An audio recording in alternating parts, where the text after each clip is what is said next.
Hello and welcome to the Pinwheels pregame show. I'm Mitchell Kaminsky.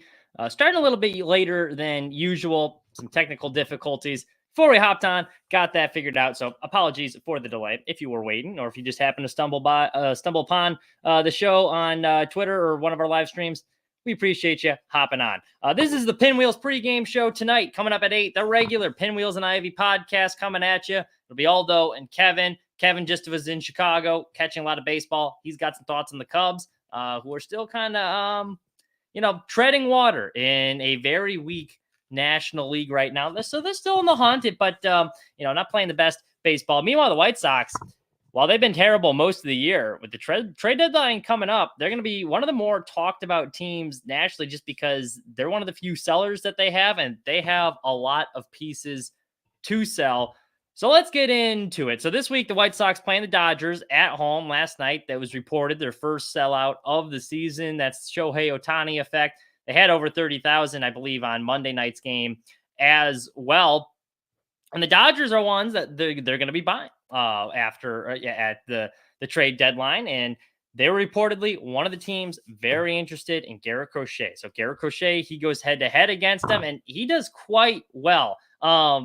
He gave up quite a few hits, but was able to work around it. He had no problems challenging that lineup. The most impressive thing was he had 3 battles against Shohei Ohtani. And if you watch Shohei Ohtani a lot, he's a very smart hitter. He is able to adjust. You saw him face Paul Skeens early in the year. Paul Skeens blew him away with a 100-mile-an-hour fastball. Next at bat, he made an adjustment. He takes Paul Skeens' yard. So Shohei, very smart hitter. Against Garrett Crochet, Crochet was able to strike him out. His first at bat, second at bat, still kept him guessing, was able to get weak contact. And then he was able to strike him out a third at bat too. So the fact that he was able to see him 3 times, get the best of him 3 times, that was encouraging. And it was a day he didn't really have his best stuff, I think, either. The pitch count kind of got up there because he gave up a couple of hits, had to work around some traffic, but ended up finishing 5 2/3 scoreless innings. It's a pretty damn good showing in front of a team that's looking to buy at the deadline. But I go back to something that Zoe was saying on the regular show last week. And I was thinking about this too, watching the College World Series, watching Tennessee finally win. They get their first College World Series championship. It was a great series too. Anyone that watched it, took Texas A&M to 3 games. Texas A&M stole the first game, dominating fashion doing so. Kevin, actually, who will be on the show tonight, one of his former players is pitching for Texas A&M, so that was pretty cool. Was hoping to kind of see him get the final out, but they brought him in a little early in game 2, so that was kind of wasn't really gonna happen. But I remember my brother was telling me, he's like, "No, Tennessee's gonna win this thing." Like, even after they lost that first one, he's like, "Does not matter. They are the best team in this field." But I mentioned that because Zoe brought up the point last week, like Garrett Crochet was in an interview. And he was talking, I believe it was Chuck Garfien for the White Sox Talk podcast. And they were talking to him about some of these trade rumors that have popped up. And he's like, yeah, I kind of take it as a compliment that all these other teams are interested in me, but I really want to stay here. And you hear that from a lot, like, oh yeah, I want to stay with the team that drafted me. And players will say that just because like they know they're supposed to. They want good PR. You don't want the city that's rooting for you to hate you. But like his reasoning for it, I believed it. It got me fired up. It was, hey, look, like when I was at Tennessee, this is not a very good baseball program. When we got recruited, they sold us on the fact that, like, look, you guys might not be here to benefit from it, but you guys are going to be the class that lies the foundation for Tennessee baseball and turns this thing around, and they're going to be good. Or it's going to help change the culture around here. And sure enough, it did. Garrett Crochet back in, I think it was 2020, he ended up getting drafted with the White Sox, but around that time, he was pitching for Tennessee, and they kind of started to turn this thing around. And what he said was true. Like that class kind of helped lay the foundation for this current team that won the World Series. And Crochet took a lot of pride in that. And he was saying, yeah, I think it would be really cool with the White Sox now that you don't have the 4 years you can only stay in college. I want to be one of those guys that helps turn the White Sox around. Like me and some of the other dudes were talking about this in the locker room. We think that would be really cool. And because of that, also for the reasons I've said in the past, like I really hope they don't trade him during this trade deadline. I think they got a really good piece here who's only getting better as a starter, and any team that adds him right now is smart because they are buying low, because I only think his value is going to increase. Left-handers like that do not grow on trees, especially a controllable left-hander who's got a couple years under control. You're going to trade Garrett Crochet, you better be getting a haul in return. And I'm not saying you don't field offers. You got to do your due diligence. If teams are offering, you got to listen. Like, I'm not saying you shut down all offers, but I do think it'd be a little silly to trade a known piece that you have under control that looks like one of the best pitchers in baseball. He's top of the charts in strikeouts right now. I would have a tough time letting him go, especially with what he said there. But Dodgers in town, and so they're one of 3 teams that were rumored to be in on Crochet. And the White Sox have a lot going in their advantage this trade deadline too. And not only just with Crochet, but Eric Fetty as well, I think, is another pitcher, and he would make a little bit more sense to me to trade because Fetty still has a year of control. There's not a whole lot of controllable starters available at the trade deadline right now. He is very affordable. He was only owed $7.5 million per year. So even a team like the Royals, who I think they're going to be buyers too, that's an affordable contract to bring on. It's not just a short-term rental piece. And there's not a whole lot of sellers. And the market for pitching, it's not great. Every team that's contending, you always want to add pitching depth at the deadline. That's like what good teams in the postseason, you need a wealth of pitching. I'm no economics major, but law of supply and demand. And for the White Sox, the demand for a guy like Fetty probably just went up over the weekend. There was 2 pretty big injuries. The Angels, who likely will be selling as well, their left-hander, Patrick Sandoval, he was on the 15-day. He was placed on the 15-day IL with a left elbow strain. Later revealed probably going to need to undergo Tommy John surgery, so he's going to be out for the year. Another pitcher that was probably going to be on the deadline from the Marlins was Jesus Luzardo. He just hit the 60-day IL, and he's being shut down for the season because he's got a lumbar stress reaction. Now, I'm no doctor. I don't know what that means. Does not sound fun. Back injury. So 2 guys, left-handed pitchers, both controllable. They were probably going to be traded. They're now off the market. They cannot be traded since they are on the IL. So when you look at some of the other teams, and also too, you look at this market. Now I'm not saying all these teams are going to buy, but like 22 of the 30 teams in the MLB right now, they're either in a playoff spot or within 5 games of a wild card spot. So there's a lot of teams that I think could be like kind of close and feel like, maybe we don't want to sell because we're still in it.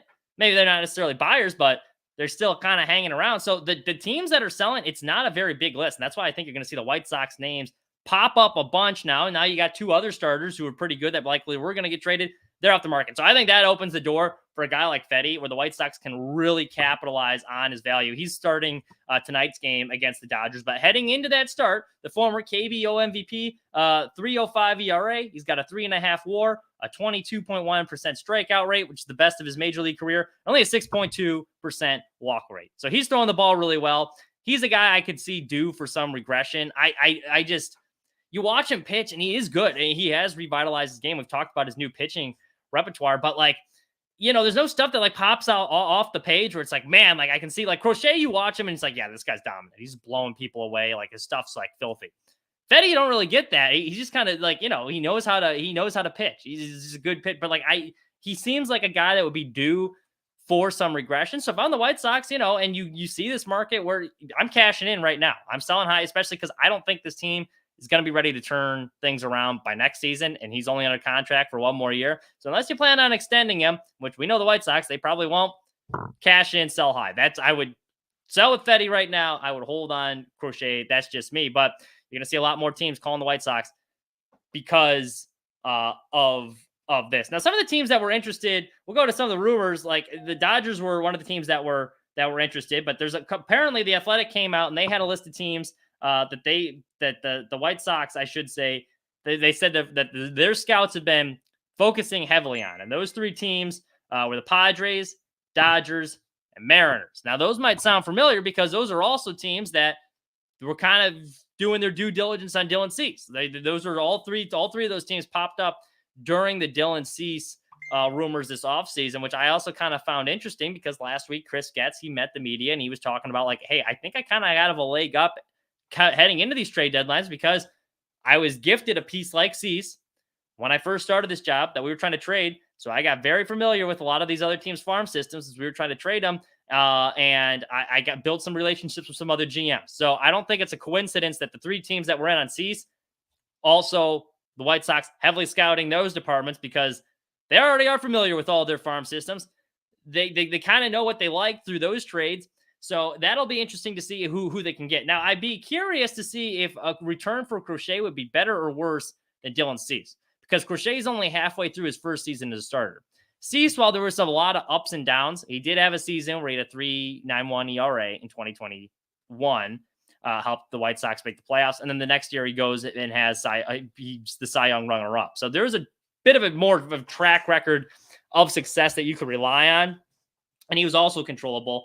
Where Crochet, you know, he only got really a half a season to look at. And while it looks good, and I do think it's going to get better, there is a little bit of risk there. So I'm interested to see, would he get a better return or worse return on Cease? But with those three farm systems, like looking at them, the Padres have the most top 100 prospects of that list. And that's not always the best indicator of if it's a good return, because with prospects, it's very hard to gauge how good these guys really are. I mean, look at the White Sox first rebuild. We had all these guys that we thought were going to be stars coming in here.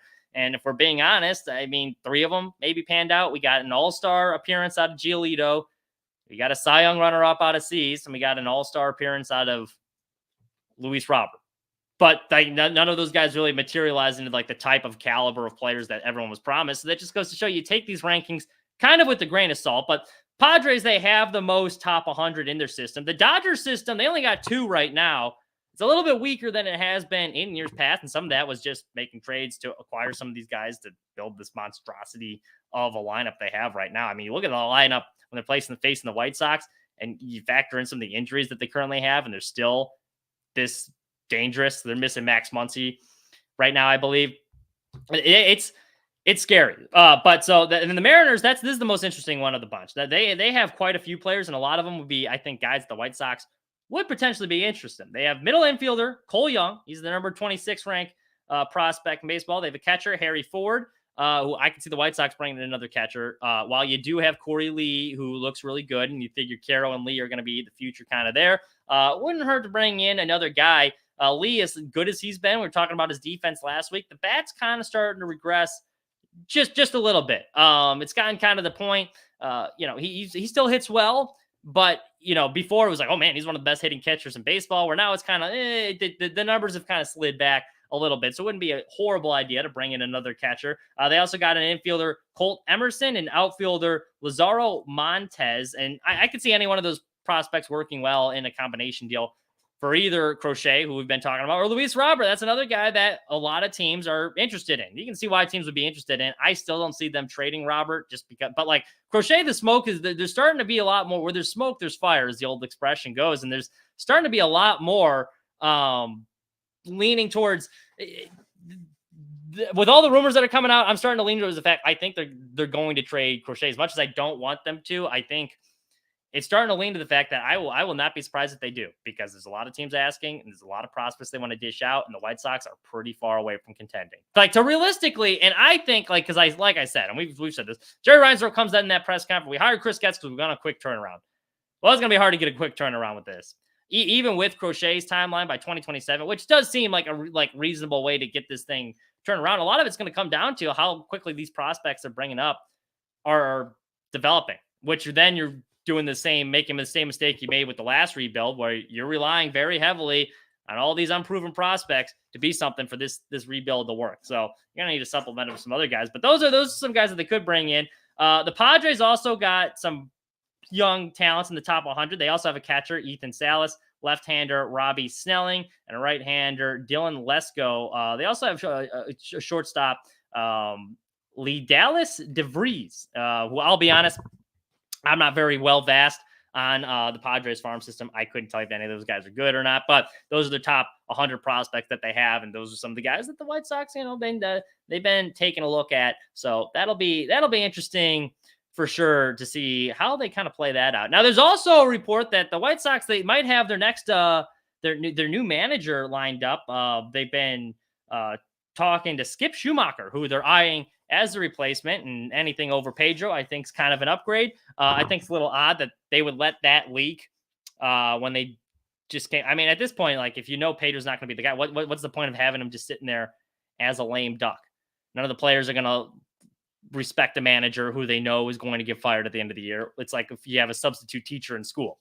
You taking that substitute teacher as seriously as you would the normal teacher? No, because they're going to be gone by the end of the year. So you're not taking all their instructions seriously or listening to all the directions. Well, what authority do they have? They're going to be gone. So I thought it's a little weird that they let that leak out, because these teams working in the news industry, a lot of times these organization teams, they will only let these rumors get out because somebody wants it to get out. So the fact that that one got out, that was a little strange, but happy they have someone lined up other than Grifol, and I think that does confirm what thought. They're going to let him ride out the year, and they're going to hire another manager.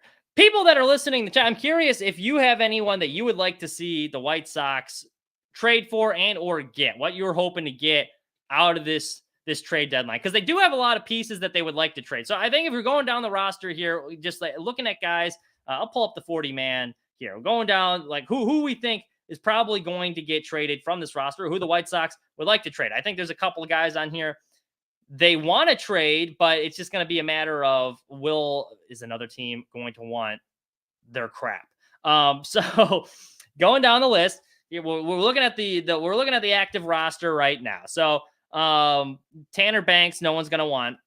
Andrew Benintendi, he's under that contract. No one's going to really want him. John Brebbia, I could see a team wanting, but his ERA is not that great. So he would be someone you probably have to like throw in a package deal like we saw with Lance Lynn last year and Joe Kelly, where they kind of had to throw the two together. So I can see Brebbia being attached to a trade with a guy like a Fetty or so. That would be good. Jonathan Cannon, rookie, they're not going to trade him. Crochet, we've talked about that. I could see them getting traded. Paul DeJong's one that I wouldn't have had before the season. I do think a team, you could get a low-level prospect for a Paul DeJong. He's showing some power. He's got some veteran leadership. The fact that last year the Cardinals were able to get something for him when he was hitting much worse than he is now, I think the White Sox can get something for him. So DeJong's another name to watch. Fetty, we talked about, and he's absolutely someone I could see getting traded, especially now with that pitching market, a little two more arms off the market that hit the IL, so he could be someone. Chris Flexen. Now, Chris Flexen's interesting because he was a name that Bob Nightingale mentioned early this year after he had a couple good starts, that a lot of teams all of a sudden are interested in Chris Flexen because he's cheap. You wouldn't have to give up much for him as a prospect. But like, if you look at the numbers recently, I'm still confused. Like, what contender wants a very average starter, maybe slightly below average starter? You wouldn't use him as one of your starters on a contending team. So Flexen's a guy I could see the Sox trading. He's only wondering what if you can get something for him, absolutely try and trade, even if it's just for some cash consideration. But I don't know what team would be interested for him. But we'll put Fetty is one, or excuse me, Flexen is one of the guys you could see traded. Eloy Jimenez, he's someone that Bob Nightingale mentioned early on that could get traded, but he's another guy I don't see anyone wanting him. Who wants to pay $15 million for this guy? No one. And even the club control, it's that club option. I don't see anyone wanting to pick that up because you can get him in free agency a lot cheaper. So Eloy, I think someone they would be considering to trade. I don't think anyone trades for him, though. Corey Jolks, that's one that the White Sox kind of bought low. He's looked pretty good. I think the Sox kind of hold on to him, see what they have a little bit there. Corey Lee, he's not going anywhere. Nicky Lopez, he is not going anywhere. Martin Maldonado, unfortunately, he is not going anywhere. Danny Mendick, could a team trade for him? Probably not. So I'd probably say he's not going anywhere. Tommy Pham, he will definitely get traded. He's next on that list.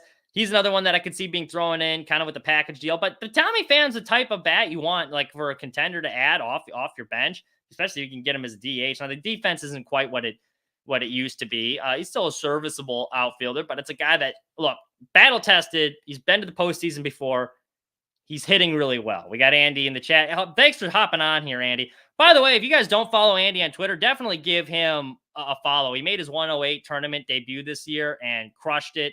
He had these great workouts he was posting for the 108 tournament that, I still do a couple of them still. So very efficient. You can get them done in 15 minutes. So Andy, good White Sox fan to follow on Twitter. But he goes, Eloy is that used car that looks amazing, but it's got mechanical issues. Absolutely. Even his first game back, he gets back from the IL after missing months, runs out of the box, and he's grimacing, running to first base. And then he has to shuffle because Gavin Sheets hit a double, so he had to go from first to third, where he's kind of like shuffling, but you can tell he's in obvious pain trying to get from first to third. It was brutal to watch. Luckily, he stayed in the lineup. He was back in the lineup the next day, but there was some concern. He didn't look ready coming off the IL, and no one was surprised when it happened. Pedro came out of the dugout and was like, "Hey, like, you good, man?" And he insisted on staying in the game, so that was good. But yeah, his Carfax rating, if he's a used car, if we're going with the used car analogy, there's all sorts of red flags popping up on Eloy Jimenez. Nah, we also, so Tommy Pham, going back to the guys that could get traded, absolutely. Tommy Pham will get traded. I could see a contender wanting him. You packaged him and Fetty in a nice little deal. I could see you getting a pretty good, you can get a decent return for a guy. You give him a Tommy Pham and Eric Fetty and a package for a contending team. You get a pretty solid return for that. Luis Robert Jr. Now that'll be another one interesting. I don't think he goes anywhere. Gavin Sheets, last year I would have said trade him. This year he's one of your only few good left-handed bats. He's only 28 years old. I would hang on to him. And then the final couple on the list, mostly pitchers. No one, if we're looking at the active roster right now, no one I really think could be traded. Steven Wilson still got some years of control left. So maybe, but you need some guys to, at some point you do need some arms to eat innings in this bullpen. So I don't think he goes anywhere. Vaughn's not going anywhere. No one wants him. Sosa's not going anywhere. Soroka, unfortunately, he would be someone I said, maybe they could flip him at the deadline before the year. I thought he could be a potential all-star candidate. That has not gone as planned either. So I don't think he is going anywhere as well. So nothing too much. As far as rumors go, all we know is right now, we got a lot of teams interested. There's a lot of teams looking to buy. The White Sox have a lot of players looking to sell.